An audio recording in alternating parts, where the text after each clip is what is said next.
Alright, next world we got is Vine Valley here, World 3 of Donkey Kong Country, and the first level is Vulture Culture. I do like a lot of the level names in this series, just how they rhyme, they have alliteration, that sort of thing.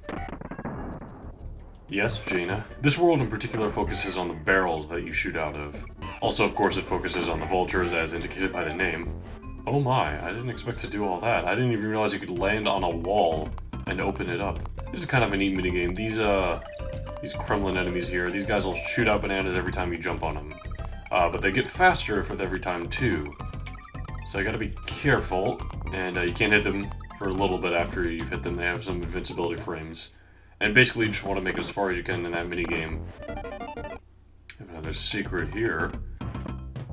Oh yes, I remember this one. So you're intended to wait for it to get back to its position, but if you just mash the button on those barrels, it'll instantly shoot out and directly where you need to go as well. Not the case in the main level, of course. You need to take your time here.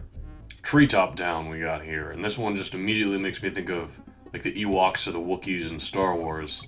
Now the barrels that have that little explosion on them, those ones send you out immediately. Your button input does nothing there.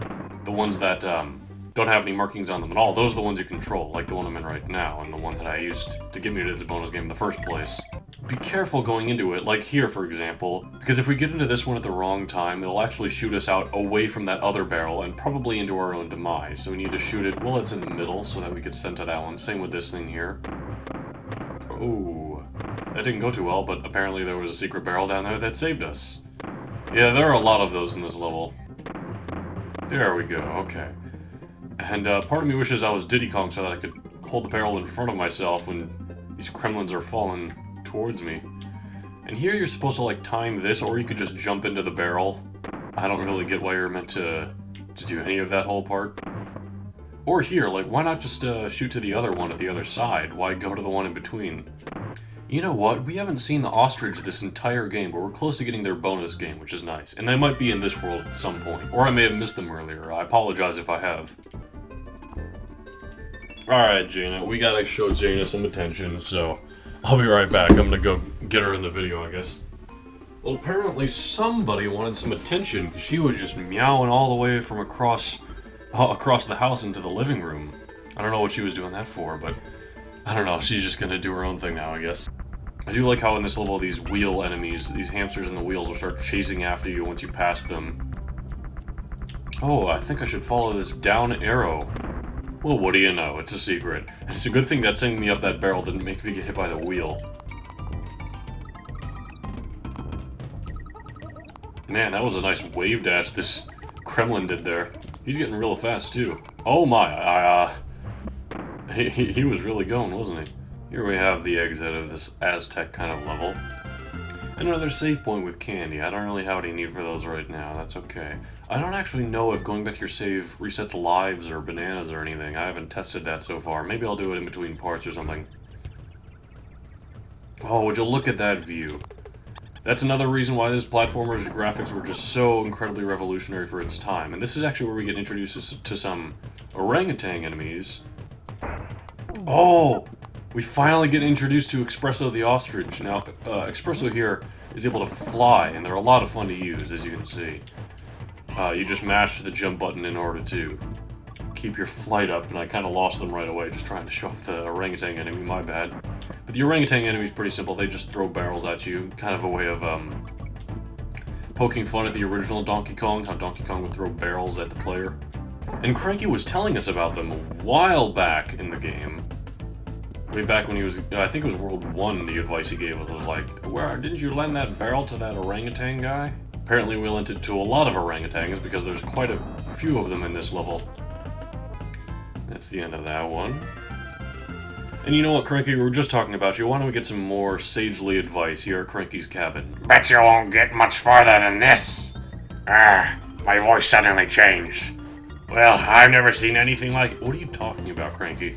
Now off you go, see if you can't finish this ridiculous quest without my help. Alright, bye Cranky, let's head into Clam City here, another water level. I've been looking forward to this. I didn't mean to directly quote Count Dooku there, but you know, it happens. These clam enemies they introduce can shoot out pearls at several different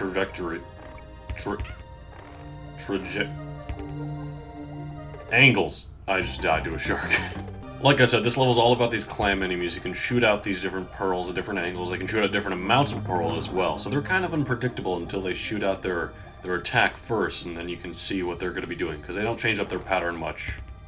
So like this one here is always going to shoot out to... I just got hit by that. This one here is always going to shoot out 2, and they're always going to be at that exact angle. So you got to make do with that. And it does have a bit of trial and error.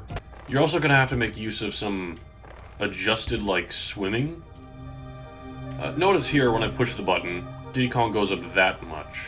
But if I push it while holding down, he kind of just stays exactly where he is. He doesn't really go up much at all. And that's kind of a way of maintaining your neutral position in the middle of the water. And that's very important in avoiding, you know, large clusters of enemies and projectiles. Wow, that's a very, very rich clam, isn't it? And hey, it's a croctopus. These are some enemies who are just kind of introduced right now and don't serve much of a purpose except to be at the very end of the level here. But we're going to be seeing a lot more of them as the game goes on. At least in water levels, of course. We don't see them at all on land. We don't see most of those enemies on land. And once again, the water level has no bonus stages. I don't know that there are any in the game, period. Next boss we have here is Bumblebee Rumble. Alright then. Way down in DK Island, Vine Valley, there was a bumblebee and he was a bee. And lived a bee named Bumblebee Rumble. Go, go. Go, Bumble, go, go. I'm sorry. Anyway, this is a very simple boss and really destroyed by Diddy Kong in that all he does is he goes back and forth along the screen and you gotta hit him with barrels, which Diddy Kong holds the barrels directly in front of him, so Bumblebee Rumble will just walk into Diddy Kong's barrels. Oh dear, that didn't go too well, did it? And the barrels are endlessly respawning, by the way, but that's it for Bumblebee Rumble.